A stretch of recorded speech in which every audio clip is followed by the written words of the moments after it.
ये तो अपना संकल्प वापिस ले लो। मैं संकल्प वापिस नहीं लूंगा। तो अगर संकल्प वापिस नहीं करोगे तो मेरे लिए दो स्थान दो। राजा बलि ने हाथ जोड़ लिया कि मैंने सुना है कि जो व्यक्ति एक बार संकल्प करता है और उस संकल्प को पूरा नहीं करता वो नरक का गामी हो जाता है। मैं नरक में नहीं जाना चाहता। तो राजन दो ना, तीसरा कदम मैं कहां रखूं मुझे बताओ।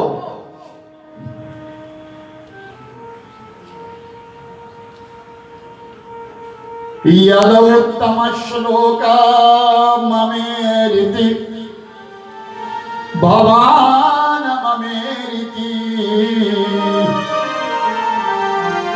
आपकी कीर्ति तो महाराज तीनों लोगों में है।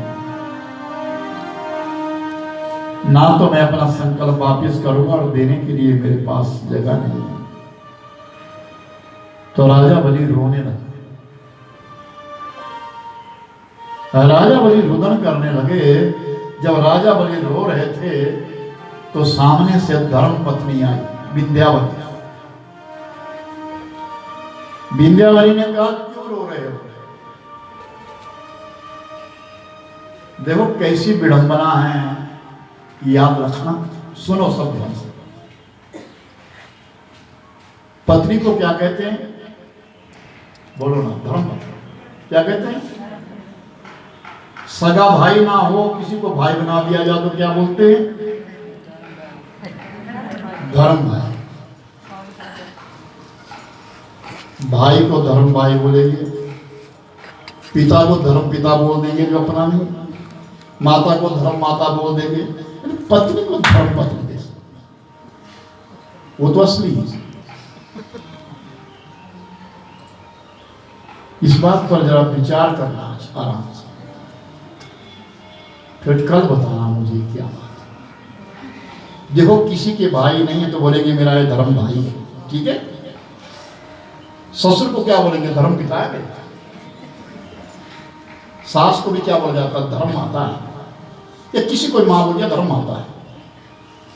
भाई नहीं आ रहे, धर्म भाई है मेरा है। पत्नी को धर्म पत्नी क्यों बोली? वो तस्वीर थी।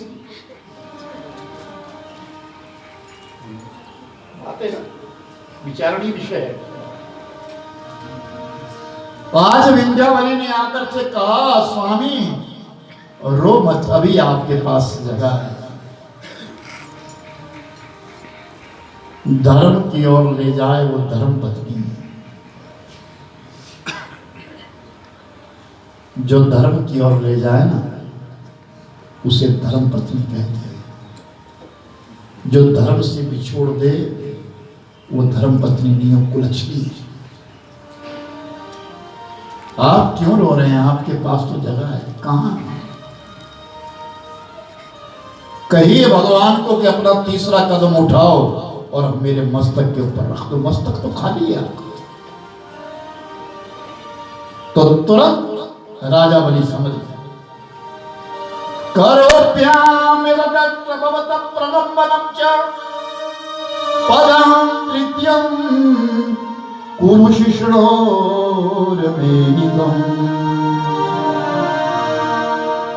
क्या समझते हो? आपकी कीर्ति तो बड़ी है, लेकिन क्या समझते हो? हम दानवीरों की दुनिया में क्या आप हमें मना कर देंगे कि आप दान नहीं करेंगे? भगवान है परब्रह्म, आप भले रूप पर छुपा करके आए हो। मैं दान देने में आज भी सक्षम हूं, संकल्प पूरा करूंगा। उठाओ अपना तीसरा कदम और मेरे मस्तक के ऊपर। और जैसे ये शब्द कहा तो भगवान विराट बने हुए धीरे धीरे धीरे धीरे फिर बामन बन गए और बामन बन करके कहने लगे बलि सुनो, मैं तुम्हारे मस्तक के ऊपर पांव नहीं हाथ रखता हूं, वरद हस्त रखता हूं। जाओ इस मृत्यु मंडल को छोड़ दो, स्वर्ग को छोड़ दो, पाताल में चले जाओ और पाताल के बीच में बस जाओ जा करके। और ये मैंने तुम्हारा दान स्वीकार कर लिया, तुम उपेंद्र बनो। राजा बलि ने परिक्रमा करी और अपने सब दानवों को संग लेकर के, अपने सब साथियों को संग लेकर के राजा बलि पाताल को जिस समय जाने लगे, जब पाताल की ओर दृष्टिगत हुए तो भगवान ने कहा रुको, तुम पाताल जा रहे हो, तुमने मेरा कहा माना है, रुको, मांगो क्या इच्छा है तुम्हारी, जो तुम्हारी इच्छा है सो मांगो।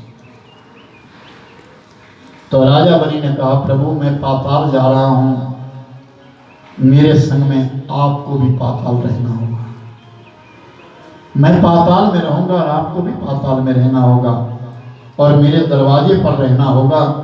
मैं जब जब भी उठूं, जब जब भी बाहर निकलूं तो आपका दर्शन करूं, मैं कृतार्थ हो जाऊंगा, आपको मेरा एक कहा मानना होगा।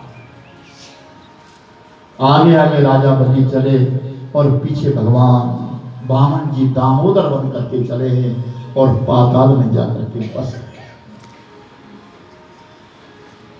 राजा बलि ने स्वर्ग छोड़ दिया, मृत्यु लोक छोड़ दिया, पाताल में जाकर के बस गए, और पाताल के बीच में भगवान वामन जी राजा बलि के यहाँ रहे।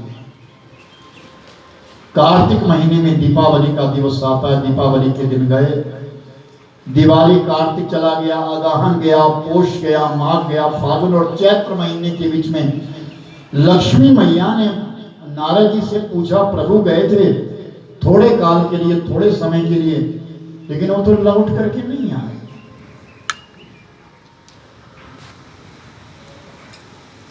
तो नारद जी ने कहा वो आएंगे भी नहीं लौट के, वो लौट के आएंगे भी नहीं। बोले क्यों? वो बामन बन करके गए हैं और राजा बलि को ठगने के लिए गए, लेकिन खुद ठग गए हैं। अब वो पाताल में उनको बंद किए हैं, वचनबद्ध हुए। लक्ष्मी मैया ने स्त्री का रूप धारण किया, साधारण स्त्री का रूप धारण किया, और साधारण स्त्री का रूप धारण करके पाताल में चली गई, और पाताल में जाकर के अपने पति को देखा। जब वामन जी को देखा, भगवान विष्णु को देखा, भगवान विष्णु भी समझ गए लक्ष्मी आई है, और लक्ष्मी चारों तरफ घूमती रही, देखती रही। आषाढ़ महीने तक परीक्षा करी कि इस वामन के घर में कौन कौन है। अंत में पता चला कि इस वामन जहाँ चौकीदारा कर रहे हैं, राजा बलि के घर में यहाँ है कौन, सब है, लेकिन भाई नहीं है, बहन नहीं है। राजा बलि के ना कोई भाई था और ना कोई बहन थी।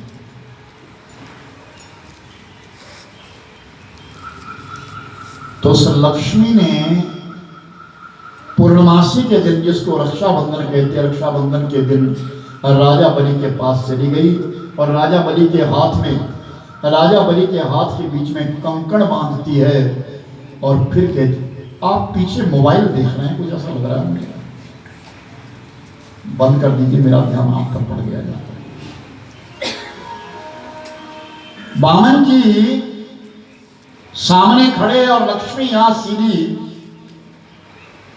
राजा बलि के पास गई और हाथ में कंकण बंधा। एवं बद्धो बलि राजा दान विद्रो महाबला तेन त्वं प्रतिपदनामि रक्षे माचल माचल। मैं भाई के लिए बंधन बांध रही हूं, क्यों? इस बंधन से मेरा भाई दीर्घायु हो, और जिस हाथ में बंधन बंधा वो हाथ मेरे लिए मेरी रक्षा करे।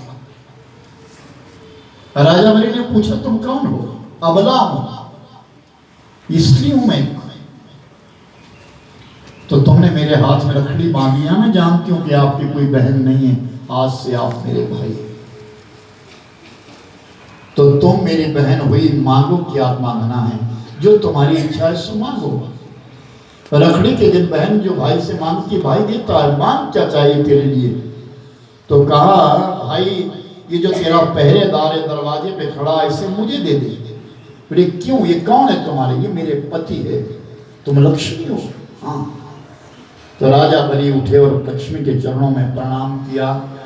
सुन बहन, देना तो नहीं था भगवान को, मैंने यहाँ बांधा था अपनी रक्षा के लिए, लेकिन तू बहन है, तूने मांग लिया ना, तो सुन बहन ले जा, लेकिन अपना अंश इस पाताल में छोड़ करके जा, ये पाताल विभूषित रहेगा, परिपूरित रहेगा।